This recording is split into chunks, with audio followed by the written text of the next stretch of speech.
তুমি নাকি বান্ধবীর ছেলেকে বিয়ে করেছো? ছি ছি ছি, এবার পুরো গালাগালি করে পুরো ভূত ভাগিয়ে দিল আমার বান্ধবীর ছেলেকে কেন বিয়ে করেছে। সামনাসামনি দেখা হলে গলা জড়িয়ে গালে করবে, কিন্তু পেছনে গিয়ে আছড়া বাঁশ দেবে। আচ্ছা, তোর এখানে পর্ক কি শুধু পাওয়া যায়, বিফ পাওয়া যায় না? কি বলছো? ছি ছি ছি। আর মানুষকে তো একটা জিনিস দিয়েই ভয় দেখানো যায়, ধর্ম দিয়ে। বাবা মার বিয়ের পরে পরেই মারিচ সংবাদ মঞ্চস্থ হয়। উৎপল দত্তের মতো ডিরেক্টরকে পেয়েছি, তখনও কত ছোট, স্কুলে পড়ি, ক্লাস 5 অবধি ইংরেজি এবিসিডিও জানতাম না। মেসি শহরে আসে, গর্বের সঙ্গে বলে, মানে ইংরেজি বলে না। আমরাই তো আমাদের ভাষাটাকে দিনের পর দিন ছোট করেছি। সেই সময় পরিবেশটা, কাজের পরিবেশটা অনেক অনেক বেটার ছিল। চা চাইলে, মানে একবারে বেশি দুবার চাইলে প্রোডাকশন বয় দিতে চায় না। বাচ্চাকে ভালো একটা পরিবেশ দেবো বলেই কিন্তু আমার বেরিয়ে আসে। এবং সেই সময় আমার তদানীন্তন শ্বশুরবাড়ির প্রত্যেকে আমাকে সাপোর্ট, তারাই আমাকে বলতো ভালো থাকতে জানতে হয়। আজকের জেনারেশন ভীষণ স্ট্রেট ফরওয়ার্ড, কাজের জায়গায় বন্ধু হয় না, প্রতিবাদ করার জন্য কখনো কোনো পক্ষ নিতে হয় না। যখন যেখানে অন্যায় হবে তখন সেখানে আমাকে পাওয়া যাবে। যারা কুপ্রস্তাব দেয় তারাও একটু বুঝে শুনেই দেয় যে কাকে দেওয়া যাবে, কাকে দেওয়া যাবে না। আমি ভীষণ নিজের মনের যত্ন বেশি নিয়েছি। আজ সবার রঙে রং মেশাতে হবে, আজ সবার রঙে রং মেশাতে হবে। ওগো আমার প্রিয়, তোমার রঙিন উত্তরীয়। কপালে লেখা টেখা কিছু নেই, আছে যেটাকে বলে ধপ। কপালে লেখা টেখা কিছু নেই, আছে যেটাকে বলে ধপ। গল্প জুড়ে তার শুরু হলো আবার বৈঠকে বৈঠক। গল্প জুড়ে তার শুরু হলো আবার বৈঠকে বৈঠক।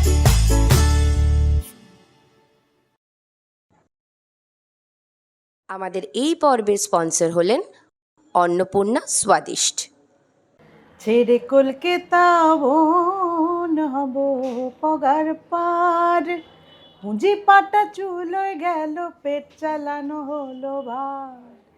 ছেড়ে কলকাতা বন হব পগার পার, আলু নিয়ে যাই বাড়ি বাড়ি, আর ছড়ি ধাড়ি বেরিয়ে বলে আয় ঝাঁটা ঝাড়ি। আর গিন্নিরা সব গাউন পরে ছেড়েছে শাড়ি, কি বাকে তাতা। ছেড়ে কলকাতা বন হব পগার পার। ছি, লজ্জা করে না তোমার? কেন রে, কি করলাম? তুমি নাকি বান্ধবীর ছেলেকে বিয়ে করেছো? আমরা আজকে একটু অন্যরকম চেষ্টা করবো, কারণ বিদীপ্তাদির বোঝাই গেছে কে আজকে আমাদের গেস্ট। বিদীপ্তা চক্রবর্তী। কিন্তু বিদীপ্তাদির পুরনো খবর, নতুন খবর মোটামুটি রাষ্ট্র হয়েছে, বাট এই নতুন খবরটা একটু শুনি, যে তোমার লজ্জা করে? এটা নতুন খবর না, আর আমি তো ভীষণ, মানে আমি যেটা আমি সেটাই। হ্যাঁ, যখন ক্যামেরার সামনে অভিনয় করি বা মঞ্চে দাঁড়িয়ে অভিনয় করি, চরিত্রটুকু ছাড়া বাকি মানুষ আমাকে যেখানে যেরকম দেখতে পায় আমি সেরকমই। আমি যা আমি আলাদা করে মানুষের সামনে অন্যরকম একটা কোনো ফাসাদ নিয়ে থাকি না।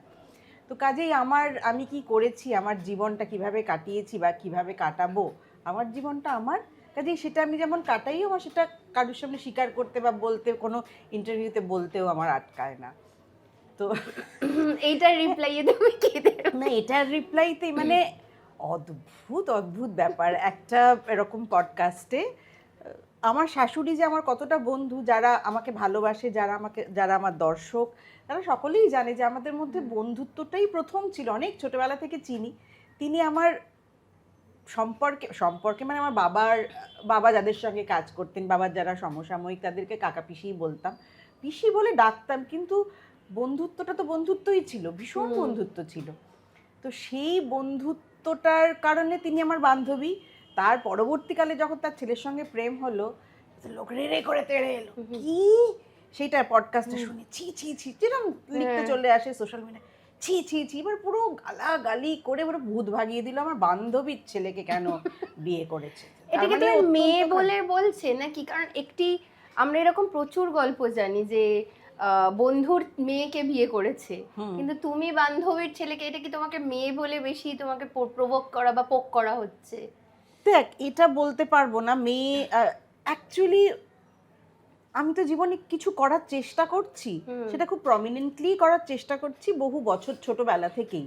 আমি অভিনয়টাই করব, সেটাই আমি প্রমিনেন্টলি করার চেষ্টা করছি, সিনসিয়ারলি করার চেষ্টা করছি। সেটা করতে করতে হয়তো এখন একটু পরিচিতি বেড়েছে।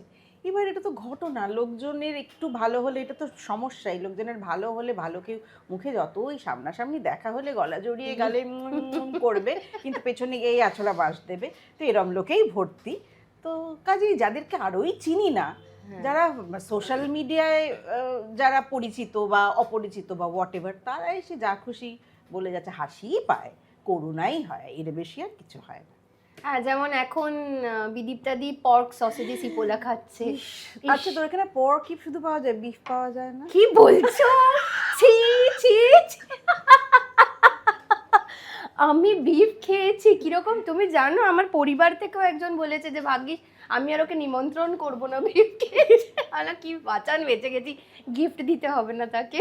আমি কিন্তু এরকম মানুষকেও জানি, আমি নাম বলবো না। সে আমার বাড়িতে এসছে, এসে প্রচন্ড ভীষণ মানে চেটে পুটে খেয়েছে। বিরসা রান্না করেছি, আমি তো খাবোই। আমি বললাম, দেখো খাবে রেড মিট, তুমি কি খাবে? হ্যাঁ হ্যাঁ, কোনো অসুবিধা। চেটে পুটে খেয়েছে। তার 5 দিন পরে আবার ফোনে কথা হচ্ছে, বললাম শোনো, তুমি কিন্তু সেদিন ওটা বিফ খেয়েছিলে। ও 5 দিন পরে নাকি বমি করেছে। হ্যাঁ, এটা তো সম্পূর্ণ পুরো ব্যাপারটা তো মাথায়। খেতে ভালো লেগেছে, এত ভালো চেটে পুটে খেয়ে তারপরে 5 দিন পরে শরীর খারাপ হওয়াটা, সেটাই। সেই কার মানুষকে তো একটা জিনিস দিয়েই ভয় দেখানো যায়, ধর্ম দিয়ে। তো থিয়েটারেই তোমার বড় হওয়া, বাড়িতে পরিবেশে, তো তখন কি রাগ হতো ছোটবেলায় যখন তুমি? না, রাগ হতো না, কারণ আমার বাড়িতে সবাই খুব গান বাজনার মানুষ ছিলেন। আমাদের হাওড়ায় যে পরিবার আর কি, সেই পরিবারের একটা জয়েন্ট ফ্যামিলি, সেখানে সবাই খুব গান বাজনার মানুষ। আমার ঠাকুরদা গান গাইতেন, ঠাকুরদার আরও ভাইরা ছিল, তারা সবাই গান গাইতেন। তারা সব কৃষ্ণচন্দ্র দের ছাত্র ছিলেন। আমার ঠাকুরদা কৃষ্ণচন্দ্র দের কাছে গান শিখেছেন, তো যাকে কানাকেষ্ট বলা হতো। তো গান বাজনাটা ছিল, আর অভিনয়ও ছিল, কারণ আমার ঠাকুরদা সেই সময় যাত্রার দলে গান গাইতেন, বিবেকের চরিত্রে অভিনয় করতেন। বাবাও সেইটার মধ্যে বড় হয়েছেন, বাবার ভাই বোনেরা মানে সবাই ওই একটা গান বাজনা অভিনয় এটার মধ্যেই সবাই বড় হয়েছে। আর আমার যখন জন্ম হয় তখন তো অলরেডি মানিক সংবাদের মতো নাটক মঞ্চস্থ হয়েছে। বাবা মার বিয়ের পরে পরেই মানিক সংবাদ মঞ্চস্থ হয় প্রথমবার, এবং তারপর তো সেটা একটা ইতিহাস। কাজেই আমরা 3 বোনেই জন্মেছি ওই নাটকের পরিবেশে, এবং ওইটা দেখতে দেখতে বড় হয়েছে। ছোটবেলায় যে কত এরকমভাবে সময় চলে গেছে, মানে তখন কিছু বুঝিই না। বাবার হাত ধরে গেছি একাডেমিতে, বিভিন্ন কার অভিনয় দেখিনি, অজিতেশ বন্দ্যোপাধ্যায় থেকে শুরু করে শম্ভু মিত্র, উৎপল দত্ত, কার অভিনয় দেখিনি স্টেজে। তখন কিছু বুঝতেও পারতাম না ভালোভাবে। অনেক বড় হয়ে তার মানে বুঝেছি যে ছোটবেলাটা কিভাবে কেটেছে, কাদের মধ্যে কেটেছে, কাদের। এমন কোনো স্মৃতি মনে আছে যে ধরো ছোট বয়সে হঠাৎ করে কাউকে দেখলে এরকম একটা অভিনয় করলো, সেটা মনে গেঁথে গেছে স্টেজে? ছোটবেলায় না অত সত্যি তখন সেরকম বোধও হয়নি। এই গল্পটা আমি সব জায়গাতেই বলি যে তখন ফ্রিটজ বেনেভিটস এসছেন, একটা নাটক উনি ডিরেক্ট করবেন, জার্মান ডিরেক্টর। উনি গ্যালিলেও করাবেন, শম্ভু মিত্র গ্যালিলেও করবেন। আর তখন সেই সময়কার কলকাতা শহরের যারা প্রথম সারির অভিনেতা আর কি, থিয়েটারের অভিনেতা, তাতে কে ছিলেন না? অরুণ মুখার্জি, বিভাস চক্রবর্তী, শাওলি মিত্র, স্বাতিলেখা সেনগুপ্ত, রুদ্রপ্রসাদ, মানে কে ছিলেন না? আমার বাবা তো ওই কোনো একটা রোববার হয়তো, তখন বাবার হাত ধরে স্কুল ছুটি থাকলে বাবা বলতেন চলো আমার সঙ্গে, সারাদিন থাকবে, রিহার্সাল দেখবে। আমিও গেছি, আর স্বাতিদি রুদ্রবাবুর হাত ধরে বাবু মানে সোহিনীও এসছে। তখন কত 8-9 বছর বয়স হবে, তখন তো গ্যালিলেও বোঝার মতো বয়স হয়নি। তো একাডেমিতে জার্মান ডিরেক্টর এসছেন, রিহার্সাল হচ্ছে, এই ভীষণ বোরিং লাগছে। মানে তখন বাইরে বাবাকে বলছে চল তো বাইরে গিয়ে ওর ফোয়ারার সামনে, আমরা তখন একাডেমির ওই ফোয়ারাটা মানে চলতো আর কি, চল তো গিয়ে খেলি না। আমরা মানে এত বোর হচ্ছি, গ্যালিলিওর একটা শম্ভুবাবু অভিনয় করছেন, গ্যালিলিও হচ্ছে, সেটা মঞ্চস্থ মানে তৈরি হচ্ছে, মহড়া চলছে, আমরা বোর হয়ে বাইরে খেলছি। মানে তখন বোঝার মতো বয়স বোধটাই হয়নি যে ওই রকম একটা প্রোডাকশন তৈরি তৈরি হচ্ছে। হচ্ছে। তো কাজেই ছোটবেলাটা এইরকম ভাবে কেটেছে। উৎপল দত্তের মতো ডিরেক্টরকে পেয়েছি, তখনও কত ছোট, স্কুলে পড়ি। হ্যাঁ, উনি আমাদের 3 বোনকে এরকম করে নিয়ে বসতেন। চৈতালি রাতের স্বপ্ন যখন মিডসামার নাইটস ড্রিম নাট্য একাডেমি প্রথম করলো, আমরা 3 বোনই তাতে অভিনয় করতাম। বাবা অভিনয় করতেন আর মা ছিলেন তার ডান্স কোরিওগ্রাফার। পুরো পুরো ফ্যামিলিই তার মধ্যে ছিলাম। তো এইসব মানুষগুলোর মানে সান্নিধ্যে ছোটবেলা কেটেছে, বুঝতে পেরেছিস? কাজেই হ্যাঁ, মানে সেটা বোঝার আগে ভালো কিভাবে- মন্দ যাই হোক তুমি এদের সঙ্গেই থেকে বড় হয়েছো, সেইভাবেই হ্যাঁ। তৈরি হয়েছো। Exactly. তো মানে তুমি পড়াশোনা কোথায় করেছো, মানে পড়াশোনা প্রথম আমার যেহেতু হাওড়াতে জন্ম, প্রথম কিছু বছর ক্লাস 5 অবধি আমি হাওড়ায় ভবানী গার্লস বলে একটা স্কুল আছে, সেখানে পড়তাম। তারপরে যখন ক্লাস 5-এ পড়ি তখন বাবা চলে আসেন কলকাতায়। অফিসের, বাবা অ্যাসেম্বলি হাউসে চাকরি করতেন, অফিসের কোয়ার্টার পেয়ে বাবা চলে এলেন কলকাতায় আমাদের সবাইকে নিয়ে। তখন এসে ভর্তি হয়েছিলাম। তখন 3 বোনই, আমার বোনেরা আরও ছোট। আমি ক্লাস 6-এ ভর্তি হলাম আলিপুর মাল্টিপারপাস গভর্নমেন্ট গার্লস স্কুলে। সেখানেই আমার ক্লাস 10 পর্যন্ত পড়া। ক্লাস 10 পর্যন্ত পড়ে তারপরে 11-12 আমি একটা অদ্ভুত বিষয় নিয়ে পড়েছিলাম। কারণ ছোটোবেলা থেকেই খুব ইচ্ছে ছিল যে, ওই যেহেতু অনেক, আমার 6 বছর বয়সে প্রথম মঞ্চে দাঁড়ানো, একাডেমির মঞ্চে চেতনার প্রোডাকশন ভালো মানুষের পালা, সেই নাটকে অভিনয়। তো ছোটো থেকেই ওইটা তো ভিতরে কোথায় ঢুকে গিয়েছিল যে নাটকটা করব, থিয়েটারটা করবই। আর জানতাম তখন তো থিয়েটার করে তো পয়সা পাওয়া যায় না, মানে সেই সময় তো আরোই যেত না। তো তখন মনে হতো যে বাবাকে যেরকম দেখেছি, বাবা চাকরি করতেন একটা, আর বাকি সময় থিয়েটার করতেন। চাকরির সমস্ত পয়সা থিয়েটারে ঢুকিয়ে সংসারের জন্য যেটুকু লাগে সেটুকু রেখে দিয়ে মায়ের হাতে দিয়ে বাকি সব পয়সা থিয়েটারে যেত। তো আমারও সেরকমই শখ ছিল যে থিয়েটার যদি করতে হয় তাহলে একটা কিছু চাকরি বাকরি করতে হবে। তো ক্লাস 10 পাশ করার পর বাবাই আমাকে একটা কোর্সে ভর্তি করালেন। সেটা তোর কেন্দ্রীয় বিদ্যালয় ফোর্ট উইলিয়ামে পড়ানো হতো, খোঁজ খবর করে বাবা করলেন। সেখানে আমি একটা ইন্স্যুরেন্সের কোর্স পড়েছিলাম। আচ্ছা। হ্যাঁ, সেইটা পড়ে, সেটা 2 বছর পড়ে তারপরে আমি সরাসরি চাকরি পেয়ে যাই ন্যাশনাল ইন্স্যুরেন্স কোম্পানিতে। আচ্ছা। ঠিক আছে। তো তারপরে ন্যাশনাল, মানে চাকরি করতে করতে গ্র্যাজুয়েশন জাস্ট আমি প্রাইভেটে দিয়েছি। আদারওয়াইজ ওইটাই ছিল মোটো, যে রোজগার করবো, একটা চাকরি থাকবে, চাকরি করব আর থিয়েটার করব। তখন যে অভিনয়টা একটা ফুল টাইম প্রফেশন হবে, তখন তো টেলিভিশনে মেগা সিরিয়াল ছিল না, তখন উইকলি সিরিয়াল ছিল। অনেক ছোট থেকেই সিরিয়ালে অভিনয় করছি, ধর ক্লাস 8 থেকেই আমি টেলিভিশনে কাজ এটা করছি। কি অনেক সেই ইয়েটা 13 পার্বণ? 13 পার্বণের পর সেই সময় বলে সোনেক্সের একটা প্রোডাকশন হয়েছিল, সলিল গাঙ্গুলির সেই সময়, হ্যাঁ, হ্যাঁ। সেইটাতে প্রথম অভিনয়। তো কাজেই আমরা 3 বোনই খুব ছোটবেলা থেকেই অভিনয়ের সঙ্গে কোথায় জুড়ে গেছি। তারপর তো ভালো লাগা, ভালোবাসা, বাবা মা কোনোদিনই কিন্তু চাপিয়ে দেননি আমাদের ওপর, কিন্তু ওইটাকেই ভালোবেসে ফেলেছি। আর নিশ্চয়ই ভেতরে কোথাও অভিনয়ের সেই সত্তাটা ছিল, সেই জন্য সেটাকে ধার সেটাই দিতে দিতে টেনেছে ধার। তোমাকে এবং সেটার প্রতি তুমি ধাবিত আজও আমি হয়েছো। তোকে বলছি, আজকে তো আমি বিভিন্ন রকম মাধ্যমে কাজ করেছি, টেলিভিশন, মঞ্চ, সিনেমা। মানে বয়সের যা বয়স সেই সময় ধরেই মোটামুটি তুমি আমার অভিনয় 6 করছো। বছর বয়সে আমার প্রথম অভিনয় মঞ্চে দাঁড়ানো, তার সেইটা বাদ দিলে আমি এত বছর ধরে অভিনয় করছি। তো আজও আলাদা আলাদা মাধ্যম, কিন্তু অভিনয়টা প্রতি মুহূর্তেই, প্রত্যেক দিন, প্রতি মুহূর্তেই যখন একটা নতুন চরিত্রের সামনে এসে দাঁড়াই ভীষণ চ্যালেঞ্জিং লাগে। আর থিয়েটারের মঞ্চে দাঁড়ানো, রোজ মানে নিয়মিত শো করা, সেটা তো একটা মানে লাইভ পারফরমেন্সের একটা, ওটা একটা আলাদাই আনন্দ। ডিরেক্টলি ফিডব্যাক পাওয়া যায়। একদম, ওই যে সামনে কালো কালো মাথাগুলো দেখতে পাচ্ছি, তাদের নিঃশ্বাস প্রশ্বাসও শুনতে পাচ্ছি, তাদের কাশিও শুনতে পাচ্ছি, তাদের মোবাইল ফোন বেজে উঠছে সেটাও যেমন শুনতে পাচ্ছি, আবার নাটক শেষে বা নাটক চলাকালীন তাদের ওই সরাসরি রিয়াকশন, সেটা ভীষণভাবে উদ্বুদ্ধ করে একজন অভিনেতাকে। তো এখনো তো নাটক করছো, তোমার হ্যাঁ, এখন কি নাটক চলছে? এখন একটা নাটক বহুদিন ধরেই চলছে, দেবেশ চট্টোপাধ্যায়ের ব্রেন বলে একটি নাটক। আমি, নীল মানে সুজন, আর পীযূষ গাঙ্গুলি, আমরা 3 জন অভিনয় করতাম। 3টে চরিত্রের নাটক। তো পীযূষদা চলে যাওয়ার পর থেকে ওই চরিত্রটা দেবেশ নিজেই করে। তো বহু শো আমরা করেছি, সেটা এখনও শো হয়, চলছে।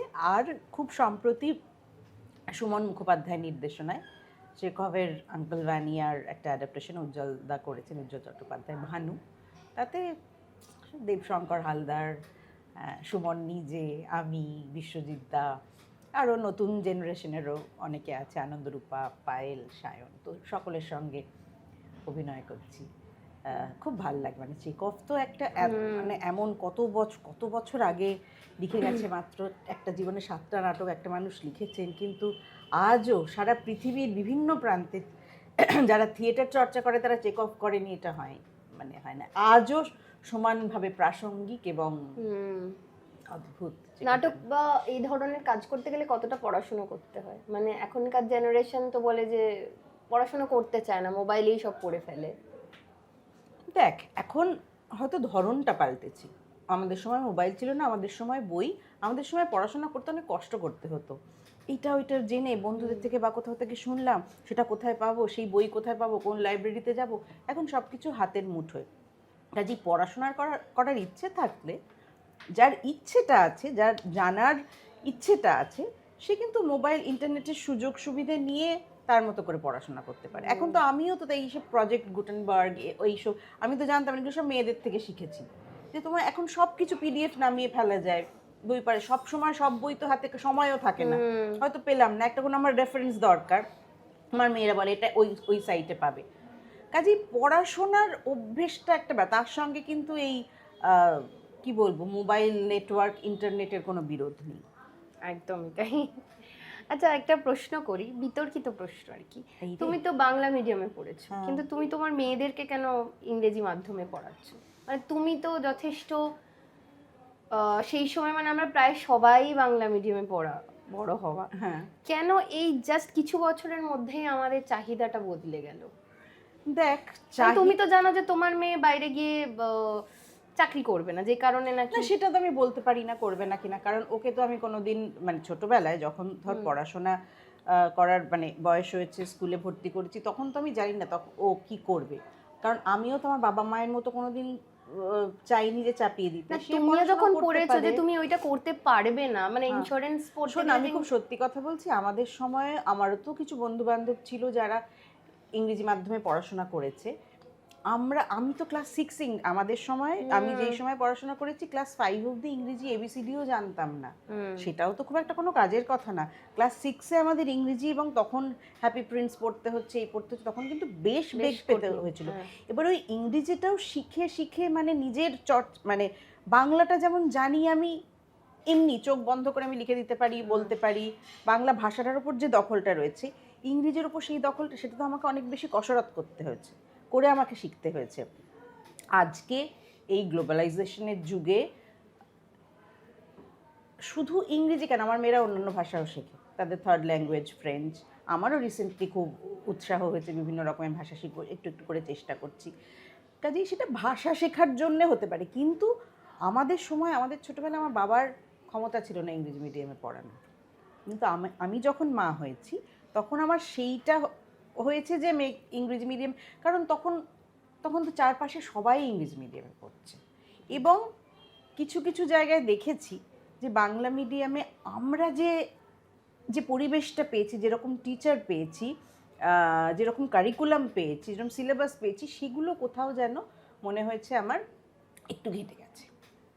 ওয়েস্ট বেঙ্গল বোর্ডেও সেটাই বলছি, যে একটু মনে হয়েছে আমার যে ঘেটে গেছে। এবার দেখ, ভাষা শিখতে গেলে বাংলা, মানে ইংরেজির সঙ্গে তো বাংলার কোনো বিরোধ নেই। এবার তুমি ইংরেজি মিডিয়ামে পড়লেও, তোমার সেকেন্ড ল্যাঙ্গুয়েজ বাংলা হলেও, যদি সেই ভাষার প্রতি তোমার প্রথম কথা মাতৃভাষা তুমি এমনিই জানবে, তারপর তোমার যদি তুমি যদি চর্চা করো, তাহলে এমনি তুমি, আমার মেয়েরা তো ইংরেজি মিডিয়ামে পড়লেও বাংলা ভাষাও ভালোবাসে পড়তে, গল্পের বই থেকে শুরু করে সব কিছু পড়ে। বাহ, মানে এইটা। তবে একটা কথা আমি সত্যি স্বীকার করতে চাই, সেটা হচ্ছে যে যত সময় যাচ্ছে একটু বাংলার প্রতি আগ্রহটা কমছে। আমার বড় মেয়ের যে ইন্টারেস্টটা দেখেছিলাম, হ্যাঁ, ও কিন্তু প্রচণ্ড বাংলা বই, সব রকম সাহিত্য পড়ে, ইংরেজি বাংলা সব। ছোট মেয়ের ক্ষেত্রে, ওর বড় হওয়ার ক্ষেত্রে দেখছি বাংলা পড়াটা একটু জোর দিয়ে পড়াতে হয়, একটু আমাকে চাপাচাপি করতে হয়, নিজে থেকে ইন্টারেস্টটা একটু কম। এটা কি কারণ হচ্ছে, মানে তোমার কি মনে হয় বাচ্চা মানুষ করতে গেলে? দেখ, যতই মানে এই একটা ব্যাপারে তো সব সময় বলি যে এটা তোমার মাতৃভাষা, এটা তোমাকে জানতেই হবে, এটা না জানলে কিন্তু কোনো ভাষাই তুমি একটা স্পেশাল কিছু, তোমার একটা স্পেশাল কিছু, বাংলার মতো ভাষা তোমার মাতৃভাষা। আজকে সত্যি, আজকে যখন মেসি শহরে আসে, গর্বের সঙ্গে বলে, মানে ইংরেজি বলে না, সে তার মাতৃভাষাতেই কথা বলে। আমরাই তো আমাদের ভাষাটাকে দিনের পর দিন ছোট করেছি। একদম। আমরা ইংরেজি না বলতে পারলে সেটা নিয়ে মানে কি বলবো, অপমানিত। আমিও এরকম যে ভুল ইংরেজি বলেছি, আমি তো রোজ অপমানিত হই, এবং অপমানিত আজকে হয়েছি। যখন গোয়ায় গেছি আমি, বা বাইরের লোকেদের সাথে মিশেছি এইখানে এসে, আবার বৈঠক করেছি বলে আমি নিজেকে নিজে চিনতে পারি না, যে মানে আমি যেগুলো ভেবে এসেছি, শুনে এসেছি, সেগুলো অ্যাকচুয়ালি পুরোটাই ভুল। মানে আমরা রেগুলারই অপমানিত হয়েছি, হয়তো বলতে পারি না, লেখাটা তো আমাদের স্ট্রং ছিলই, মোটামুটি একদম একটা করা একদম। হয়েছিল। আমরা ভাষাটা তো শিখেছি, ঠিক করে ব্যাকরণ শিখেছি। এই বলার সময় একটু ভেবে ভেবে বলতে হয়। আমার বর যেমন বলে, তুমি তুমি হচ্ছে বাংলায় ভেবে নিয়ে সেটাকে ট্রান্সলেট করে বলি। এটা আমাদের সবারই একটা এটা সমস্যা। এটা তো সমস্যা, কিন্তু তাতে কিচ্ছু যায় আসে না। তার এইটা জন্য যায় আসে না, তাতে হ্যাঁ। এক ফোঁটা আমি মানে কি বলবো, আমি গর্বিত যে আমি আমার ভাষাটা খুব ভালো করে জানি ভাই। হ্যাঁ, যেটা আমি করেছি সেই ভাষাটুকু, আমার ভাষাটুকু আমি জানি। এবার যেখানে আজকে গ্লোবালাইজেশনের যুগে, আজকে পৃথিবী ধর বিভিন্ন জায়গায় বিভিন্ন দেশে বেড়াতে যাই, বা কাজকর্ম, পড়াশোনা, আজকের ছেলেমেয়েরা তো অনেক বেশি বিদেশে পড়তে যায়। আমাদের ছোটবেলায় এত চট করে বাঙালি মধ্যবিত্ত বাড়িতে বিদেশে পড়তে যাওয়ার চল ছিল না, কারণ সেই অর্থের মানে আনুকূল্য ছিল না সকলের পরিবারে। এবারে এখন সেটা হয়েছে। এখন মধ্যবিত্তরাও অনেক সহজে চট করে ছেলে মেয়ের জন্য আলাদা করে টাকা জমিয়ে রাখে যে বিদেশে পড়তে পাঠাবো। তো সেই ক্ষেত্রে একটা ভাষা যেটা ইন্টারন্যাশনাল ল্যাঙ্গুয়েজ আর কি, তো তারপরে লোন টোনও তো পাওয়া যাচ্ছে আজকাল, তো অনেক সুবিধেও হয়েছে হ্যাঁ, মোটামুটি, অনেক কিছু হয়েছে তো করে। সেই বলছি, ইংরেজি ভাষার সঙ্গে কোনো কোনো বিরোধ নেই, বিরোধিতা কিন্তু তার নেই। জন্য আমি বাংলা ভাষা, এই যে একটা, এই নিয়ে অনেক কবিতাও লেখা হয়েছে, গান হয়েছে, অনেক ছোটখাটো মজার নাটকও আছে, এই যে বাংলাটা আমি ঠিক জানি জানি না। না। হ্যাঁ, তো সেইটা তো ভীষণই লজ্জাজনক। সেটা তো দেখ, তুই আমি এখানে বসে আলোচনা করে ভাববে যারা দেখবে, যারা এইগুলোকে ধর এই জিনিসগুলো প্র্যাকটিস করে, তারা আর তোকে আমাকে গালাগালি দেবে বসে। সেটাই, কাজ করতে করতে আমি তোমাকে দেখেছি, তুমি ওদের বউ কথা কওয়ার সময় তুমি প্রেগনেন্ট ছিলে, এবং ডেলিভারি 3-4 দিন আগেও তুমি কাজ শুট করেছিলে। আগের দিন অবধি বড় মেয়ে হ্যাঁ, হওয়ার আমি সময় সেটা দেখেছি তোমাকে, যে অসুবিধে হতো না, মানে আমার ধারণা গরমকালে ছিল ওই দিন, এটা আমি তোমাকে না, দেখেছি। অসুবিধে হতো না মানে আমি এমনি বলতে নেই, টাচউড ফিজিক্যালি খুবই ফিট ছিলাম। মানে বাচ্চা হওয়ার সময় অনেকের অনেক কমপ্লিকেশনস হয়, আমার সেরকম কিছু হয়নি। খাওয়া দাওয়া কোনো কিছু সমস্যা না ছিল না, আর যে ইউনিট, তখন রবি ওঝার ইউনিটে কাজ করতে, ইউনিটে সবাই এত যত্ন করতো, মানে একটা সর্দি তখন হতো কি, একটু শেষের দিকে একটু নিঃশ্বাসের, তুই জানিস যে একটু শ্বাসকষ্ট হয়, একটা করে শট দিতাম, আমার জন্য চেয়ার চলে আসতো, আমি বসে পড়তাম, সবটাই আমার সুবিধে মতো এতটা হাফবার শুট করতে। হ্যাঁ, শুটিং হতো। যে হেয়ার ড্রেসার যে আমার শাড়ি পরাতো, সেও যত্ন করে পরাতো যাতে যতটা কম বোঝা যায়। তো সবার সেই সময় পরিবেশটা, কাজের পরিবেশটা অনেক অনেক বেটার ছিল। আজকে পরিবেশটা খুব ঘেটে গেছে। এই ঘাটার কারণটা কি, মানে কারণ মানুষ ভীষণ এমনি, মানে শুধু আমার কাজের জায়গায় না, সব জায়গাতেই মানুষ এতটাই আত্মকেন্দ্রিক হয়ে পড়েছে না, শুধু নিজেরটুকু বুঝে বেরিয়ে যায়। তখন আমাদের একটা অন্যরকম টিম ছিল, সত্যি একটা এটা team ছিল। আমি তোমার সঙ্গে কাজ করিনি, বাট আমি তোমাকে দেখে আমি বলেও ছিলাম, বাবা তোমার কষ্ট হচ্ছে না, হ্যাঁ, ইত্যাদি, তুমি এভাবে কি করে সবাই এমন shooting করছো? প্যাম্পার করতে, এত যত্ন করতো। আমার কো অ্যাক্টর, আমি মানে একটা সিন করে এলে আমার গায়ে হাত পায়ে সুড়সুড়ি দিয়ে, যাতে একটু 15 মিনিট ঘুমিয়ে নে, তারপরে আবার যখন ডাকবে তখন তোকে ডেকে দেবো, এইভাবে হেল্প পেয়েছি। আজকে সেই ভালোবাসার জায়গাটা ভীষণ রবি, কমে আমরা গেছে। সেটাই বলছিলাম যে মানে দেবাংশুদার ফ্লোর, রবি ওঝার ফ্লোর যেভাবে প্যাম্পার করতো, এবং প্যাম্পার তো না, এটাকে রেসপেক্ট আর বলে। একদমই তাই, আর্টিস্টরা না ওইটুকু প্যাম্পার্ড হতে চায়। মানে এটার মধ্যে কিন্তু আমি বলছি যে আজকাল দেখি তো, একটা কিছু, এক কাপ চা চাইলে, মানে একবারে বেশি দুবার চাইলে প্রোডাকশন বয় দিতে চায় না। তাতে কিন্তু প্রডিউসারের খুব বেশি খরচা হয় না, একদম পাতসা দিয়ে তোমাকে প্রচুর খাওয়াতে হবে না, একটু ডাল ভাত আর আলু ভাজা খাওয়াও, বা একটা মাছ ভাজা খাওয়াও, সেটা একটু সুন্দর করে যত্ন করে খাওয়াও, তাতেই মানুষ খুশি হয়। সেটাই, কিন্তু তাই ওই না? যে কিরকম একটা যেন বৈষম্যতা চলে ভীষণ এসেছে, সেটা একটা এখন চলে দেখতে এসেছে। পাই। সেটাই, কি করে অ্যাডজাস্ট করছো, মানে কি মনকে অ্যাডজাস্ট বুঝিয়েছো করতে যে খুব কষ্ট হয়, খুব সত্যি কথা বলবো, অ্যাডজাস্ট করতে কষ্ট হয়, কিন্তু কথা হচ্ছে যে আমার তো এখন কাজ না করে উপায়ও নেই। কারণ ওই যে বললাম চাকরি করতাম, চাকরি ছেড়ে দিয়েছি একটা পয়েন্টের পর, যে শুধুই অভিনয়ই করব ফুল টাইম। চাকরি করতে করতে করতে খুবই অসুবিধে হতো। কত বছর চাকরি করেছিলে তাও? আমি 11 বছর চাকরি করেছি। সিরিয়াল করতে করতে 11 বছর, থিয়েটার, সিরিয়াল, বাচ্চা মানুষ, চাকরি বাপরে। তখন নিউজ রিডিংও করতাম, হ্যাঁ, নিউজে ছিলাম। খাস খবর। হ্যাঁ, খাস খবর, তারপরে খবর এখন, তারপরে আরও জিএড নিউজ, আলফা বাংলা নিউজ, অনেক কিছু করেছি। তো তারপর 2007-এ আমি চাকরিটা ছেড়ে দিই। তারপরে আস্তে আস্তে তখন ওই মেগা সিরিয়াল এলো, এবং মেগা সিরিয়ালের এরকম বাড়বাড়ন্ত এবং এতটা সময় টাইম কনজিউমিং হয়ে গেল, তখন দেখলাম আর চাকরি করে করতে পারবো না। তখন শিফট করলাম যে না, আমি একটা সরকারি সেন্ট্রাল গভর্নমেন্টের চাকরি, তখন সবাই অনেকে বারণ করেছিল, না এটাই আমার প্যাশন, তো এটাই যখন করতে পারছি আমি সারাক্ষণ, তো এটাই করি। তো সেই একটা রিস্ক নিয়েছিলাম, কিন্তু তার জন্য আমার কোনো আফসোস নেই। আফসোস নেই। মানে কি করে অ্যাডজাস্ট করতে, মানে মাল্টিটাস্কিং করাটা, বাচ্চাকে একটা কতটা সময় অসুবিধা- দিতে পারতে তুমি? মানে এটা কেন জানি আমাদেরই প্রশ্ন আসে মেয়েদের কাছে, যে বাচ্চাকে সময় দেওয়াটা। হ্যাঁ, সেটাই বলছি, এটা কি অপরাধ বাবার বোধ- ক্ষেত্রে আসে হ্যাঁ, যে না। বাবারা যদি কাজ করে, কত মায়েরা একা একা বাচ্চা বড় করে, কারণ বাবা বাইরে থাকে কর্মসূত্রে। তো সবসময় মায়েদেরই কেন এই প্রশ্নটা আসে আমি জানি না, আমার মনে আছে এটা শর্মিলাটা আমি তোর থেকে এক্সপেক্ট করিনি, কেন এটা আমাকে না না, তারপরে তো আমিই বললাম তোমাকে শুধরে, আমার যে বড় মেয়ে যখন জন্মেছে, হ্যাঁ। তখন আমি যে বাড়িতে থাকতাম, আমার তখনকার মানে তখন যে আমার স্বামী ছিল এবং আমার শাশুড়ি, তাদের যে কি বিশাল হেল্প পেয়েছি। সেই তাই। শাশুড়ির কাছে আমি মেয়েকে রেখেই আমি সমস্ত কাজ করতাম, আমাকে কিছু দেখতেই হতো না, তিনি বাড়িতেই থাকতেন। তো তার সেই হেল্পটা ছাড়া আমি বাচ্চাকে বড় করতে পারতাম না। তারপরে তো ওর যখন 5 বছর বয়স, ওকে নিয়ে আমি বেরিয়ে আসি, আমার বিয়েটা ভেঙে যায়, বেরিয়ে আসি। তারপরে তো একটা অন্য চ্যাপ্টার আমার জীবনের, সেকেন্ড চ্যাপ্টার শুরু হয়।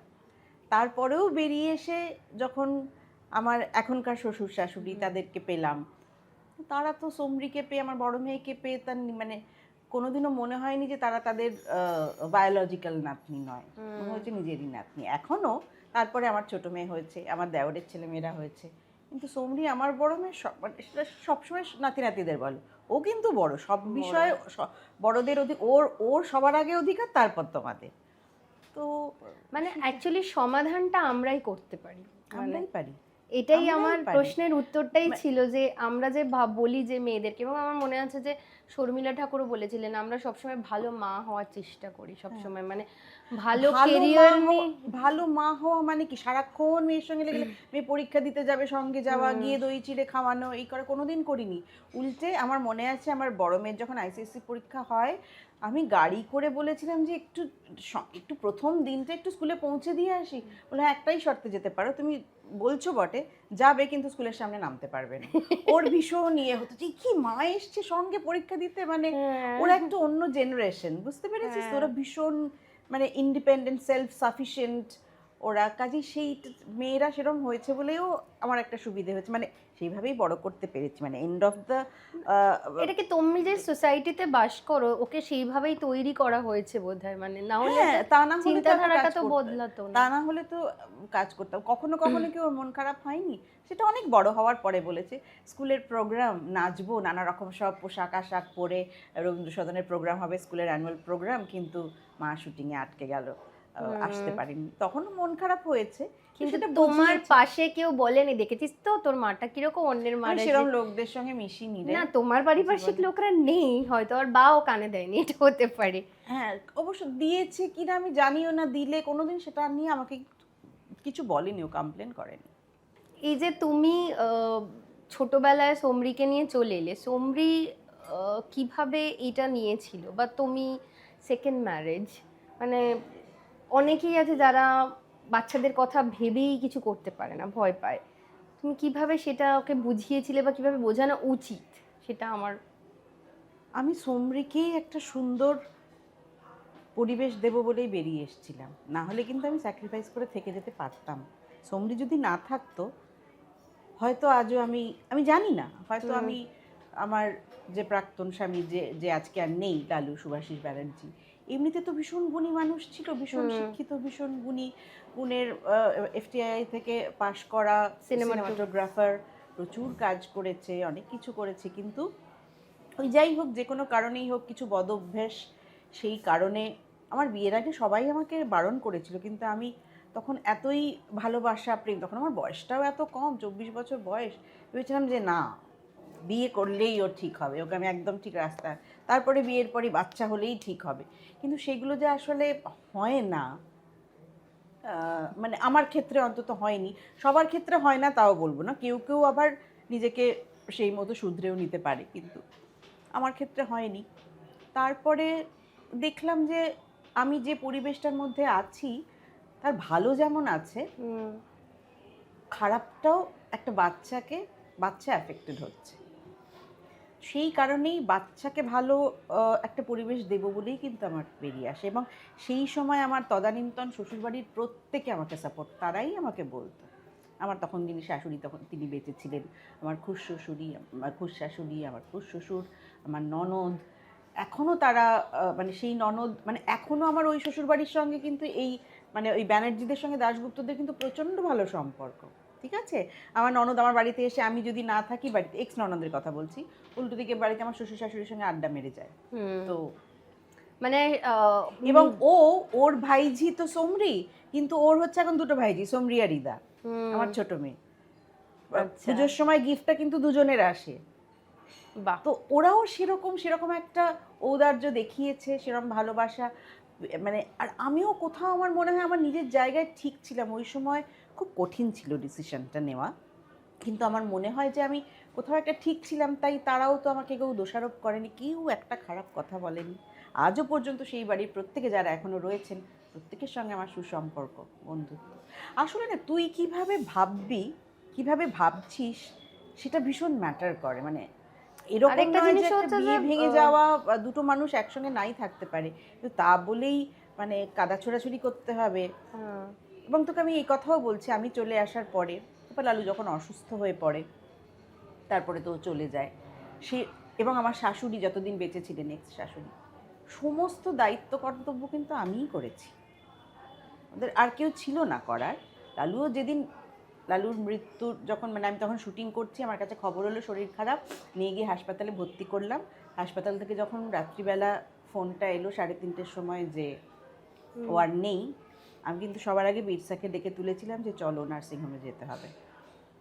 বিরসার বন্ধুরা গিয়ে সমস্ত ব্যবস্থা করে, গাড়ি ডেকে, ফুল দিয়ে সাজিয়ে, তো এটাও আমার জীবনে ঘটেছে। এরকমও হয়, এটা কিন্তু গল্প কথা নয় বা একটা সিনেমার গল্প বা নভেলে লেখা হয়েছে, এটা আমার জীবনে ঘটেছে। মানে দুটো পরিবারই সাপোর্ট করেছে এবং তোমার কি বলবো, যে তোমার জীবনের প্রত্যেকটা সময় তারা পাশে দাঁড়িয়েছে এবং দুজনের মধ্যে কোনো হিংসা, ইগো নেই। না, এইটা সত্যি লাক আমার মনে এটা হয়। লাক। এবং এটা কিন্তু উচিত যে বন্ধুর ছেলেকে বিয়ে করা উচিত।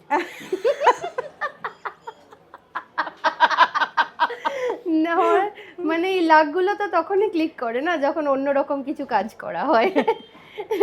আসলে সেই কারণেই তো বন্ধু, কেয়া বেশি আমার বন্ধু, তো এরকম মানুষগুলো এরকম এবং বলেই তো বন্ধু। বিরসাদা তোমার বন্ধু, একদম, মানে বন্ধুত্ব না থাকলে তো অ্যাকচুয়ালি বিরসা সম্পর্কটা আমার বন্ধু, বিরসার ভাই আমার বন্ধু, আমার যা আমার বন্ধু, আমাদের পরিবারটা ভীষণ মানে মানে আমাদের বন্ডিংটা ভীষণ সুন্দর। তো সেইটা আচ্ছা, তুমি যখন পরবর্তী প্রেমে পড়লে তখন তো চমড়ি যথেষ্ট বড় হয়ে গেছে।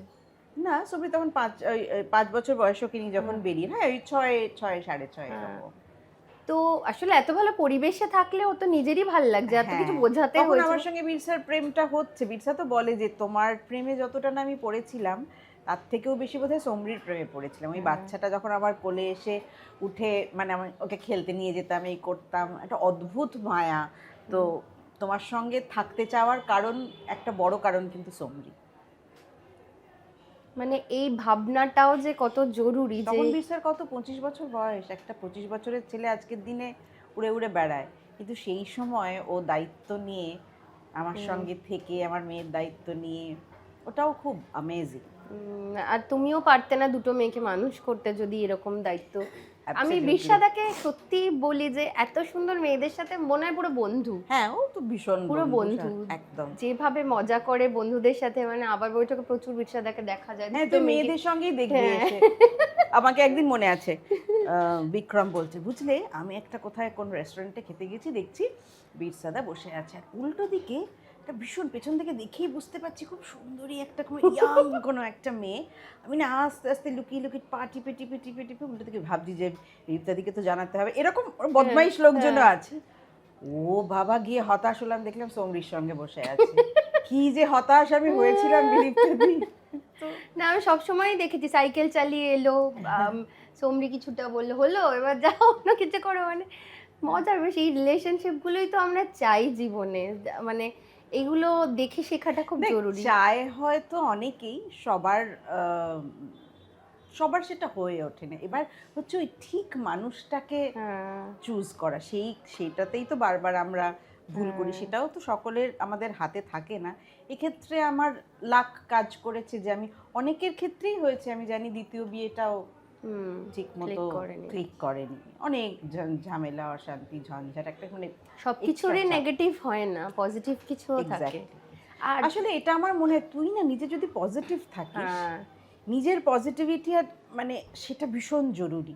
ভালো থাকতে জানতে হয়, নিজের ভালো থাকাটা ভীষণ জরুরি। আর চারপাশে যারা আছে, তুই নিজে ভালো থাকলেই চারপাশের মানুষজনকেও ভালো রাখতে পারে। একদম। আর তুমি যখন সোনালী দাশগুপ্তর সঙ্গে তো দেখা হয়নি, আমার জায়গাটা দেখা হয়নি। দেখতে গেছিলে, তখন তোমার কিরকম? দেখ, যখন মানে অদ্ভুতভাবে এই এদের এই হরিশারণ দাশগুপ্ত, সোনালী দাশগুপ্ত, রাজা দাশগুপ্ত, এদের সম্পর্কের কথাবার্তা, মানে এইসব গল্প আমি আমার এক্স হাজব্যান্ডের কাছেই শুনেছিলাম। কারণ ওরা তো মানে হরিশারণ দাশগুপ্ত ডকুমেন্টারি ফিল্ম মেকার, ওদের পুনেতে পড়ানো হতো ওই সান টেম্পল, মানে ওটার ছবিটার নাম হচ্ছে কোনারক, দ্য সান টেম্পল, সেটা FTI তো পড়ানো হতো। তো আমি সুভাষিস বা লালুর কাছেই আমি গল্প শুনেছি যে এরম এরম ব্যাপার হয়েছিল, একটা সময় রোসালিনী এসেছিলেন, এই সব হয়েছিল। আমি হাঁ করে শুনতাম, বাবা এরকমও হয়। কারণ আমার কাছে ওয়ার্ল্ড সিনেমা, আমি তার আগে নাটক, থিয়েটার, মিউজিক এইসব নিয়ে, হ্যাঁ, নানা রকম গান বাজনা এইসব বাবার কাছে অনেকটা পেয়েছি, কিন্তু ওয়ার্ল্ড সিনেমা কি, সিনেমা দেখা, তার প্রতি ইন্টারেস্ট, সেটা কিন্তু লালুর সঙ্গে থেকে হয়েছে, যেহেতু ওর ওটা বিষয় ছিল, চর্চা ছিল, তখন এইসব গল্প শুনতাম। তারপরে তো কাট্টু আর কি, যখন এই বাড়িতে বউ হয়ে এলাম, তখন সত্যিগুলো জানতে পারলাম। অদ্ভুত একটা এক্সপিরিয়েন্স। আমরা যখন, আমি আর বীরসা রোমে বেড়াতে গেলাম, সোনালির যে বুটিকটা ছিল, সেখানে এখন আর বুটিক নেই, এখন অন্য একটা দোকান হয়ে গেছে। তো সেখানে গিয়ে আমরা দেখলাম যে এখানেই ঠাম্মার দোকান ছিল। এবং অদ্ভুত, রোমের যে মানে রোসেলিনের যে পরিবার, তার এখনও যারা রয়েছে, ইসাবেলা তার মধ্যে, ও আমাদের সঙ্গে দেখা করতে এলো রোমে। ও থাকে নিউ ইয়র্কে, ও সেই সময়টা রোমে এসেছিল, আমি আর বীরসা গেছি শুনে আমাদের হোটেলে চলে এলো দেখা করতে। বাহ। আর ইসাবেলা, তাকে মানে বড় পর্দায় দেখেছি, হ্যাঁ, মার্টিন স্করসেসির বউ ছিলেন একটা সময়, তারপরে কি কি কাজ করেছেন এইসব শুনেছি, দেখেছি। তিনি চলে এসেছেন, মানে আমি না রোমে, আমরা একটা ছোট্ট মানে রোমা টার্মিনের পাশে একটা ছোট্ট হোটেলে, কারণ নিজের পয়সায় আমরা ইউরোপ বেড়াতে গেছি, ছোটখাটো জায়গাতেই থাকবো, একটা হোটেলে, সেখানে উনি চলে এসেছেন আমাদের সঙ্গে দেখা করতে। আমি ভাবছি যে ভগবান, এটাও সত্যি। এবং সেটাই বলছি, ওরাও এত সুন্দর সম্পর্ক রেখেছেন। এবং সব থেকে মজার কথা, এটা তো 2019-এ দেখা হয়েছিল একবার, তবে 2023-এ আমি আমেরিকা গেছিলাম নাটক করতে। আমি নাটক করতে যাচ্ছি শুনেই, বীরসার কাছে শুনেই উনি বললেন যে তাহলে তো আমি সোমার সঙ্গে, মানে আমার ডাকনাম, দেখা করবই। আমি সেই ওর বাড়িতে চলে গেলাম, লং আইল্যান্ডে, ঠিক আছে, গাড়ি পাঠিয়ে দিল। নিউ ইয়র্কে আমি এক ম্যানহাটনে এক বন্ধুর বাড়িতে ছিলাম, গাড়ি পাঠিয়ে দিল। এবং একটা 4th of July সারাদিন আমি ওর সঙ্গে কাটালাম, ওর বাড়িতে থাকলাম। এবং কত গল্প, আমাকেও প্রশ্ন করছে যে তুমি তো তোমার দিদি শাশুড়িকে দেখোনি, কিন্তু আমি দেখেছি, আমি বড় হয়েছি ওর কাছে। এত সুন্দরী, এত বুদ্ধিমতী, এত লার্নেড ছিল, কত গল্প সব যেসব শুনলাম, সেটাও এক্সপিরিয়েন্স করেছি।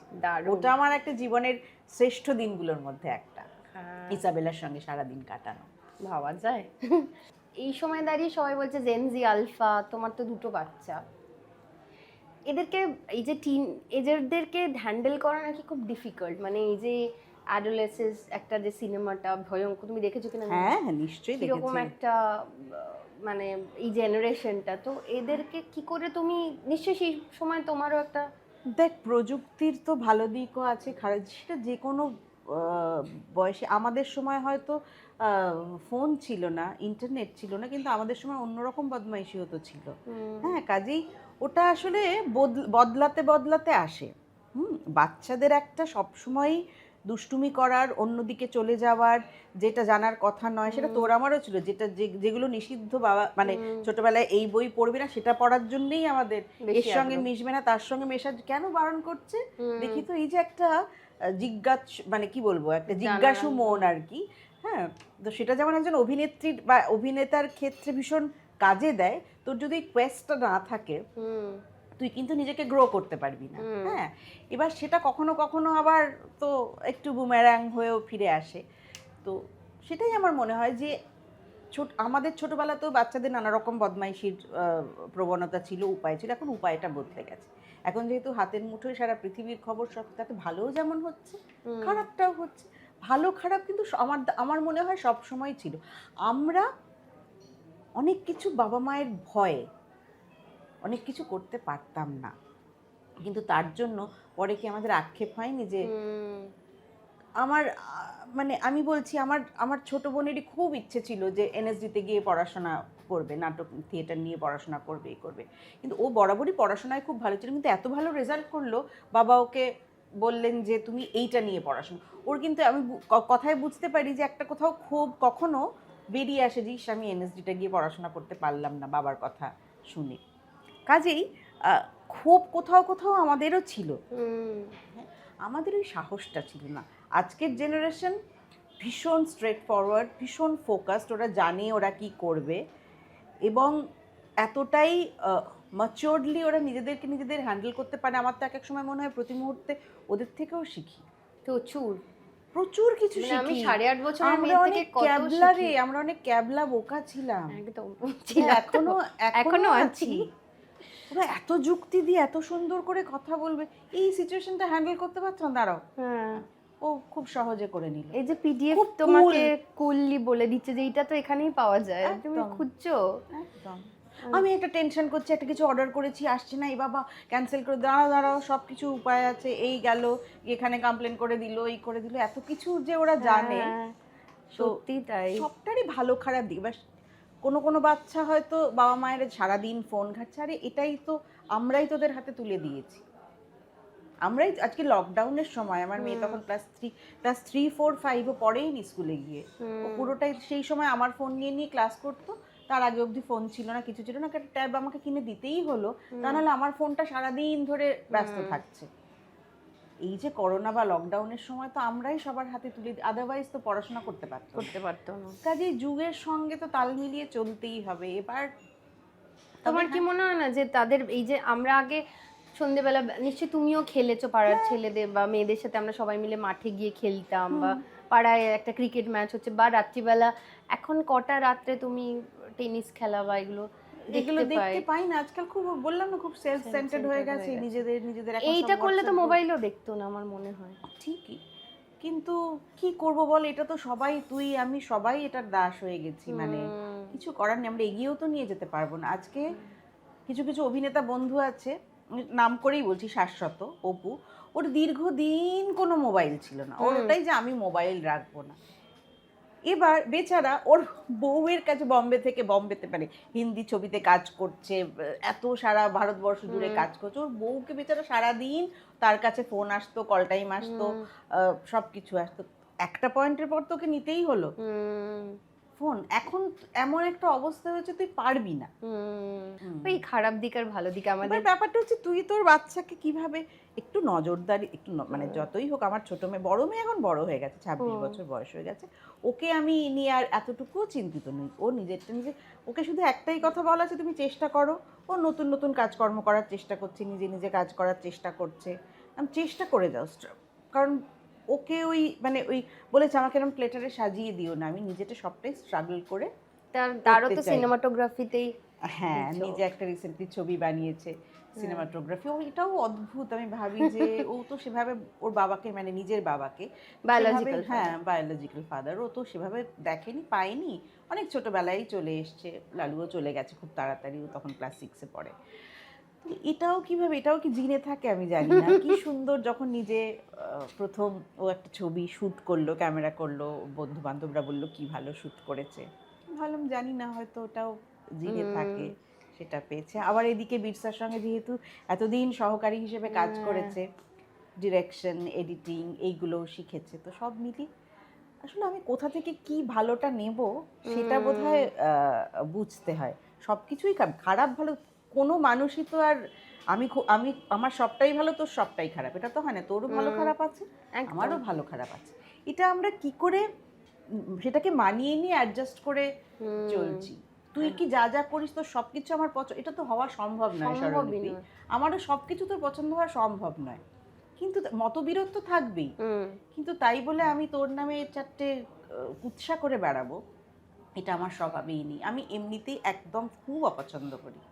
আর এমনিও তুমি খুব দুর্বল মনের, এটা আমার কাছে একটা খবর আছে, মানে হ্যাঁ, সেটা হ্যাঁ, একটু যে দুর্বল, মানে আমার তোমার মেয়েরাও বলে যে তুমি বড্ড বেশি wise, বিদীপ্তাদি ভীষণ নাকি বেশি। কোনো যিনি গৃহ পরিচারিকা তিনি টাকা গুনতে দেখে কেঁদে ভাসিয়ে দিয়েছিল টাকা গুনতে দেখে না, টাকা চুরি করতে, ওই দেখে। চুরি করার সময়। একটা সময় ছোটবেলায় সোমনি যখন ছোট, একজন কাজের মহিলা ছিলেন, আমি স্নান করে বেরিয়ে দেখছি, বেডরুমে ঢুকতে যাব, দেখছি যে ও আমার ব্যাগ থেকে টাকা বের করে চুরি করছে। আমি না দেখে আমার গা হাত পা ঠক ঠক ঠক ঠক করে কাঁপছে। আমি ফোনটা নিয়ে গিয়ে পাশের ঘরে গিয়ে কে আপিসে অমুক মহিলা, সে আমার ব্যাগ থেকে টাকা চুরি করছে। বলছে তুই কাঁদছিস কেন, যা গিয়ে ধরালাম না, আমার লজ্জা করছে। দেখো ওর তো খারাপ লাগবে আমি জেনে গেলে, মানে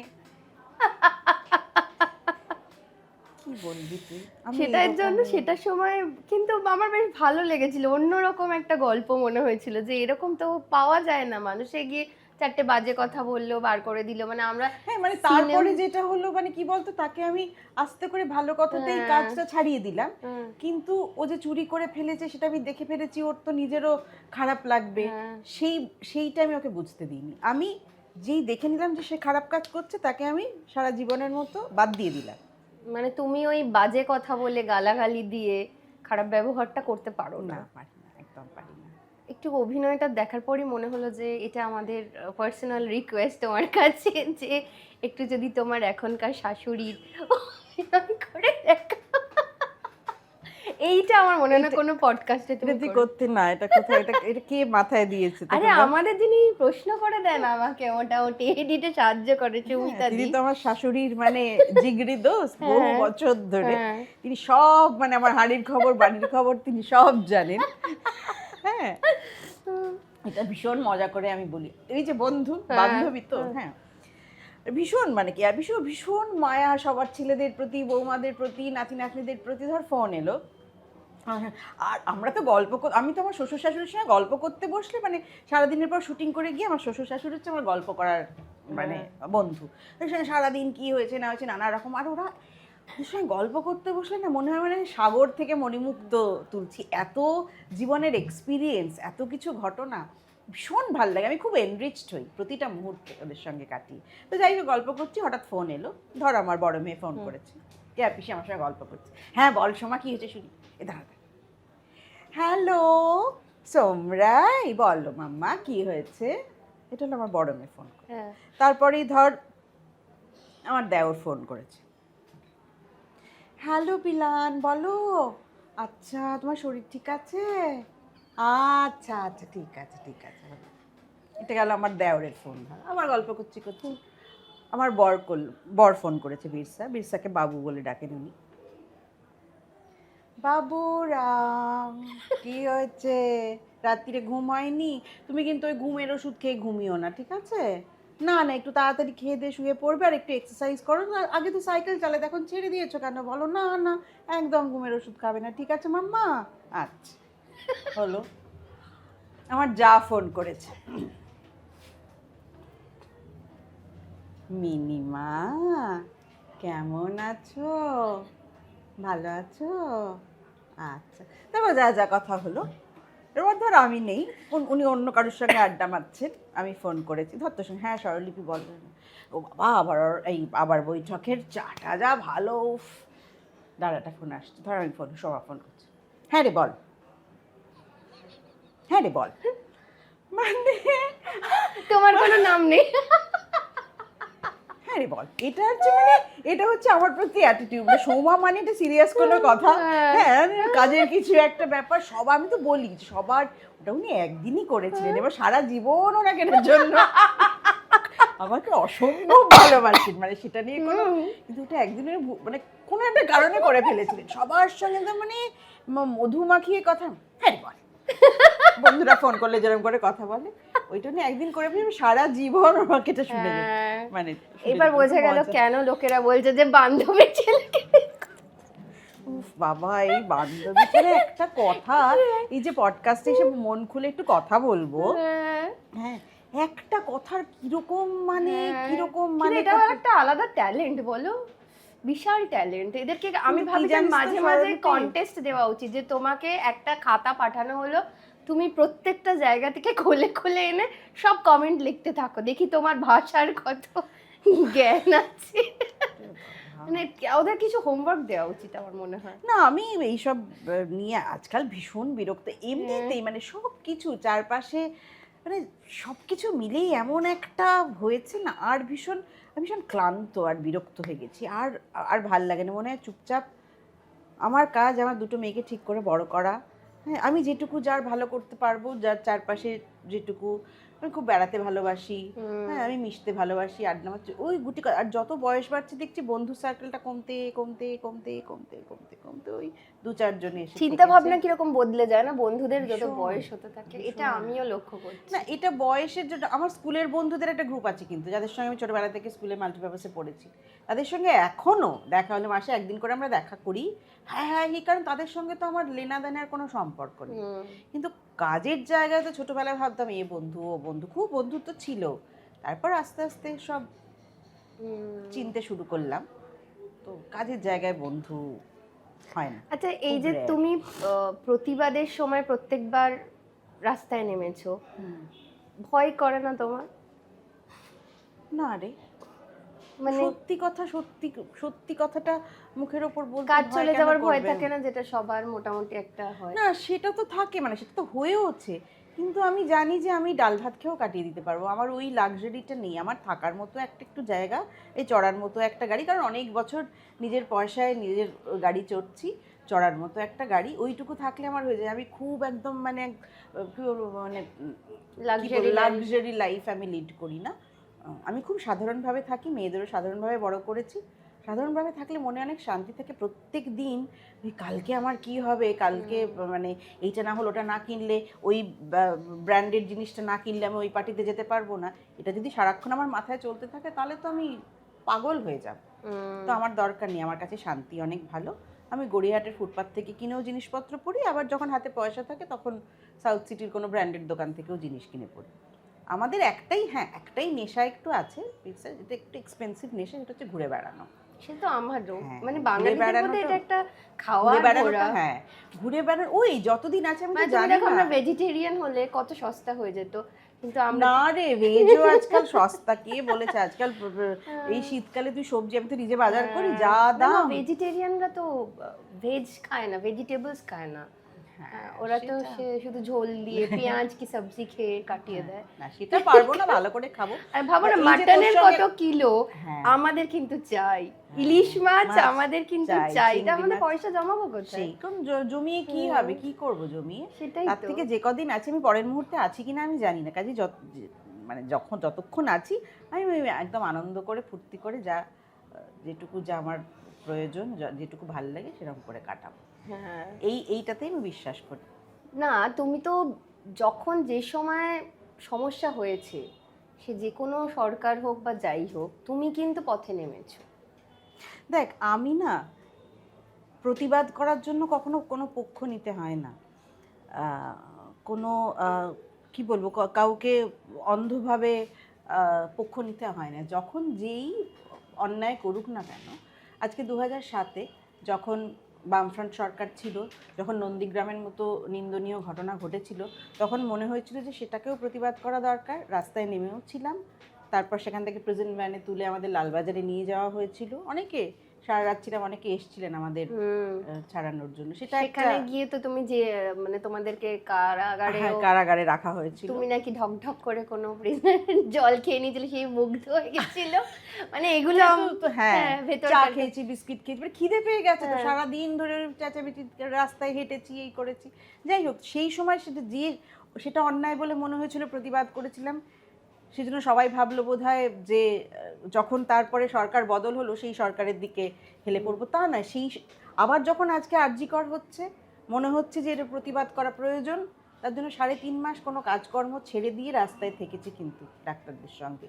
কাজেই যখন যেখানে অন্যায় হবে তখন সেখানে আমাকে পাওয়া যাবে, আমার সময় থাকলে, মানে আমি যদি মানে খুব ব্যস্ত না থাকি। তার মানে এই নয় যে মানে এরপরে প্রশ্ন আসবে তাহলে অমুক হচ্ছে, আপনাকে দেখলাম না কেন, তাহলে অমুক হচ্ছে, এই পথ কুকুরদের নিয়ে এটা হচ্ছে, তাহলে আপনাকে সব সময় তো সব জায়গায় থাকা মানে অমনিপ্রেজেন্ট থাকা তো সম্ভব নয়। তো যেখানে আমার মনে হয়েছে যে এটা এই অন্যায়ের প্রতিবাদ করা দরকার, সেই অন্যায় আমি, আর সেটা না ভীষণ স্বতঃস্ফূর্ত, সেটা ভীষণ ভেতর থেকে আবেগ থেকে করেছি এবং সেটা করব। তার জন্য কোনো থ্রেড এসেছিল কখনো যে?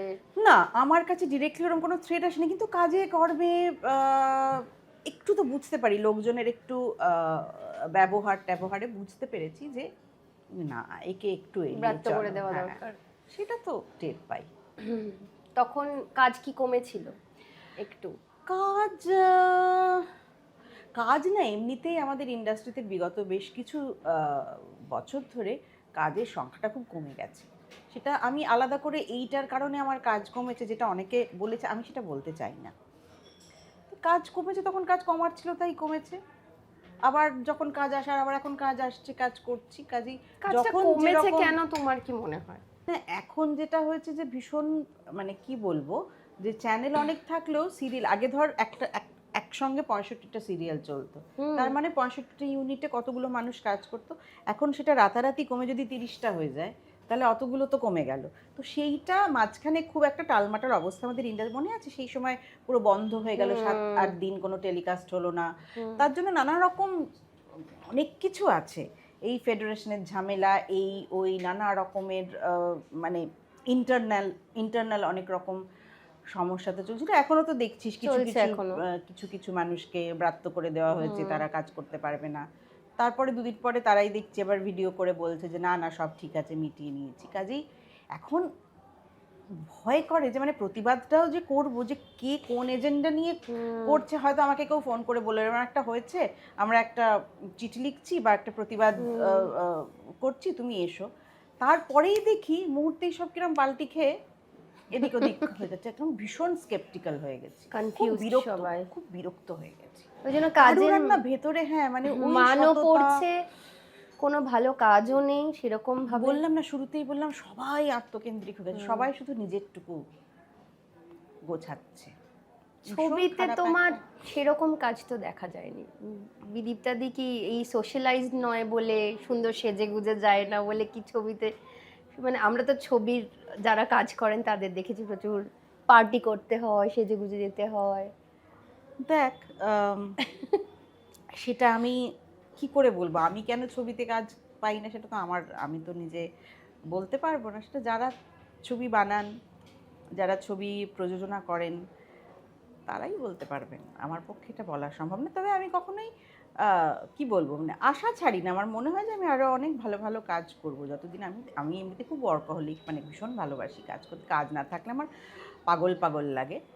তো মনে হয় যে কখনো সুযোগ আসবে। কিছু কারণে বাদ চলে গেছে, এরকম হয়েছে? সেগুলো তো হয়েছে জীবনে অনেক, সেগুলো কিন্তু আর মনে রাখিনি, জানিস তো। ওগুলো মনে থাকলেই না ভীষণ নেগেটিভিটি, মানে মন খারাপ হয়ে যায়, ভীষণ নেগেটিভিটি। কোনো কুপ্রস্তাবের জন্য গেছে? মানে না, কাস্টিং প্রস্তাব না তোমার কাছে আসে? আজ অবধি আমার কখনো এই ব্যাপারেও আমি লাকি। আমি জানি না, সেটা ছোটবেলা থেকেই আমার মনে হয় যে যারা কুপ্রস্তাব দেয় তারাও একটু বুঝে শুনেই দেয় যে কাকে দেওয়া যাবে, কাকে দেওয়া যাবে না।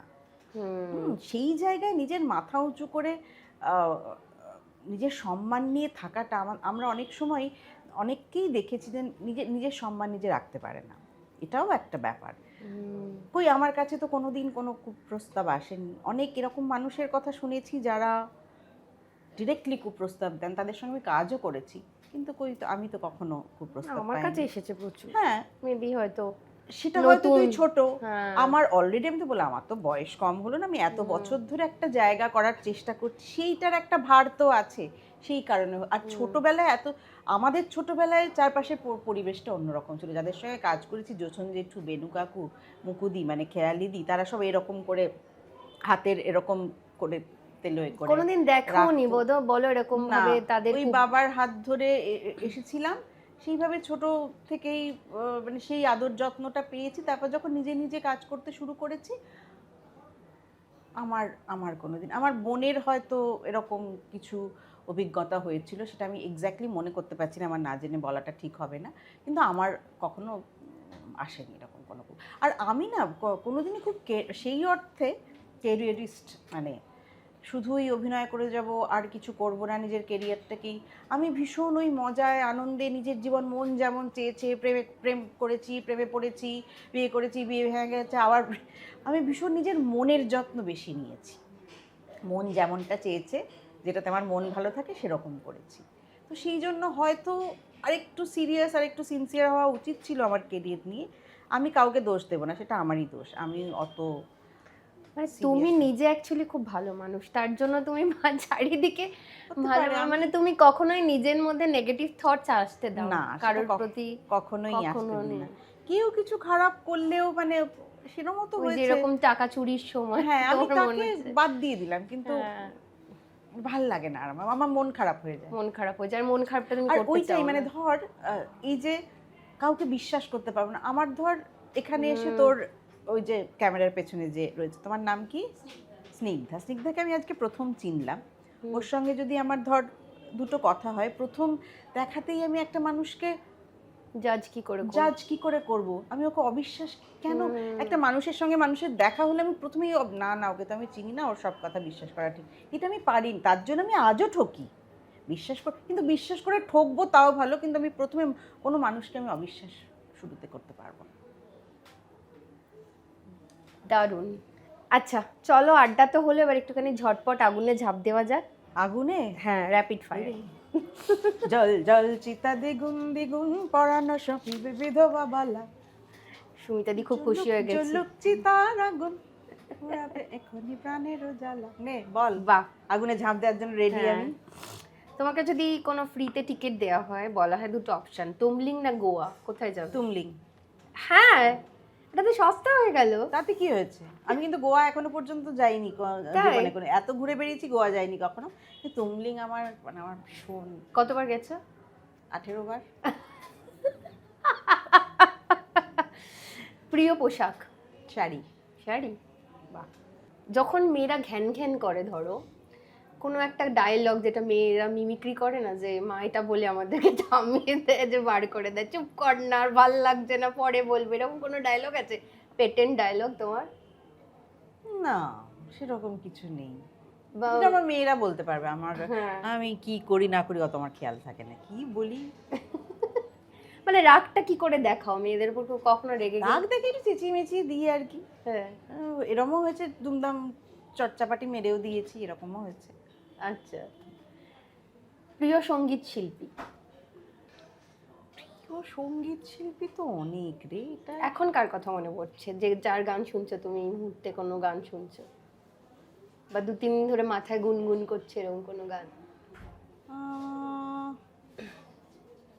এইটা খুব মুশকিলে ফেলি, এত রকমের সঙ্গীত আছে আর এত রকমের গান শুনি, তো তার মধ্যে থেকে মানে আমি কি মানে কি বলবো, বব ডিলানকে বাদ দেবো নাকি জন বায়াসকে বাদ দেবো, মানে প্রচুর, নাকি আজকের দিনে যারা গান গায় তার মধ্যে লোপামুদ্রাকে বাদ দেবো।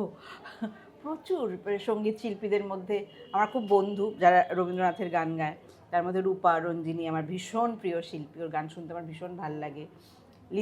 লাইসা আহমেদ লিসা আমার ভীষণ প্রিয় শিল্পী, এরকম প্রচুর রয়েছে। এবার কোন ধরনের গান, তার ওপর শাস্ত্রীয় সঙ্গীত, কুমার গান্ধার শুনতে খুব ভালো লাগে।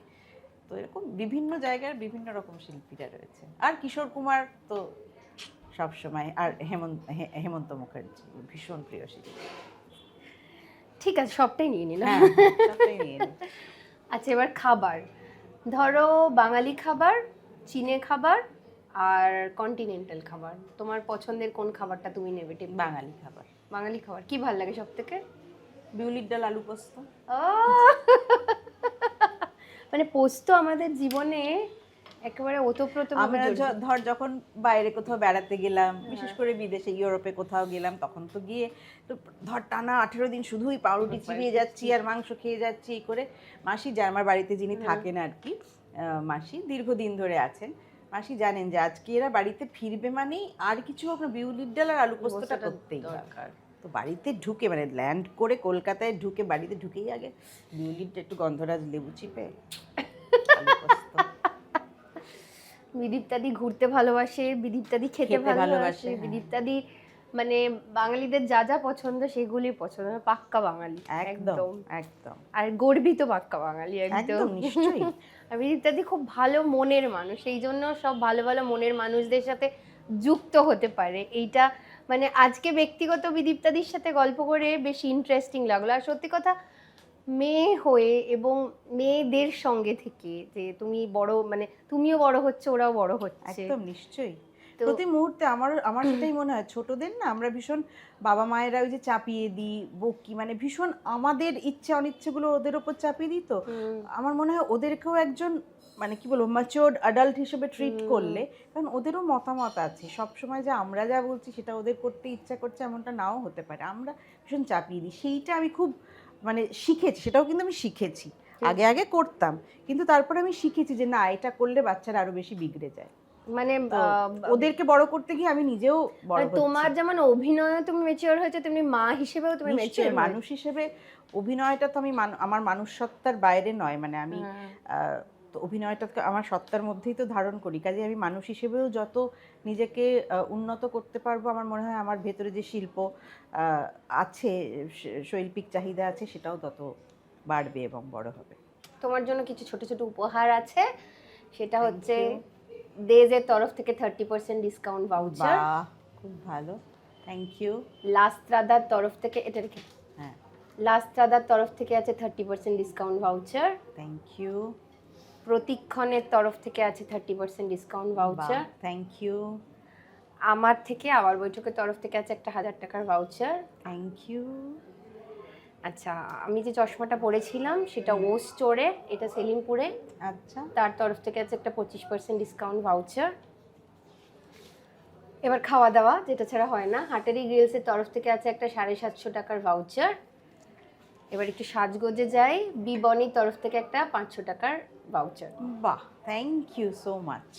আমি যে শাড়িটা পরে আছি সেটা 3 ক্রাফটের, আমরা পেজে ট্যাগ করব এবং নিচে দেখুন একটা কোড দেওয়া হচ্ছে। আপনারা যদি এই কোডটা গিয়ে মেসেজ বা মেসেঞ্জারে দেন, ইনস্টাগ্রাম বা ফেসবুক পেজে, তাহলে আপনারা 10% ডিসকাউন্ট পেয়ে যাবেন। তাহলে ঝটপট এই নিচের কোডটা লিখে ফেলুন এবং 3 এর সাথে যোগাযোগ করুন শাড়িটি ভালো লাগলে।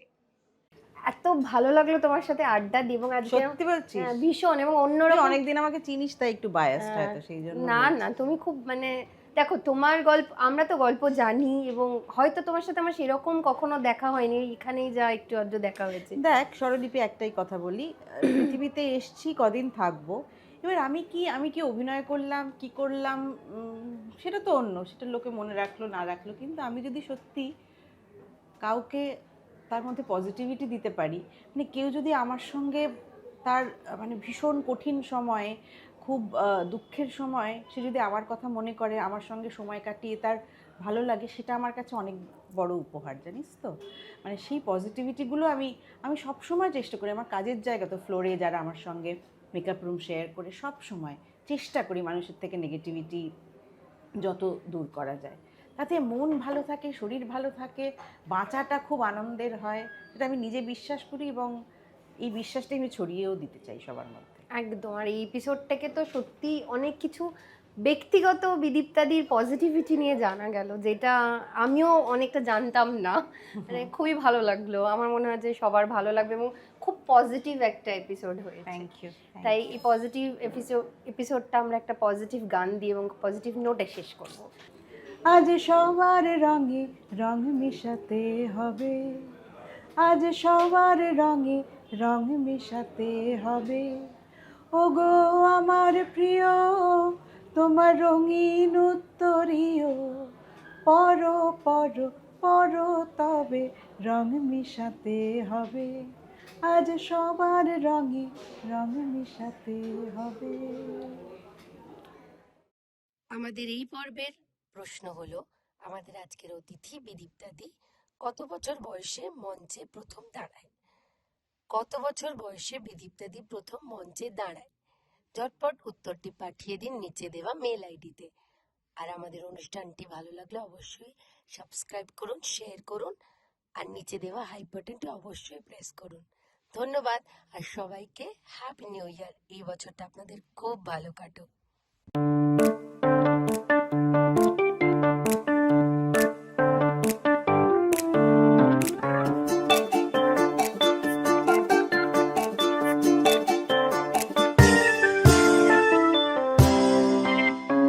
দশভুজা নাশে ভুল তো তার হয়, তার জীবন জুড়ে হাজারো পরাজয়, তবুও তার পথে থামার প্রথা নেই, আগলে যায় সরে চলার খেয়ালে, সীমানা ভোলার দুরানা সেই। কপালে লেখা টেখা কিছু নেই, আছে যা তাকে বলে ধপ, কপালে লেখা টেখা কিছু নেই, আছে যা তাকে বলে ধপ। গোল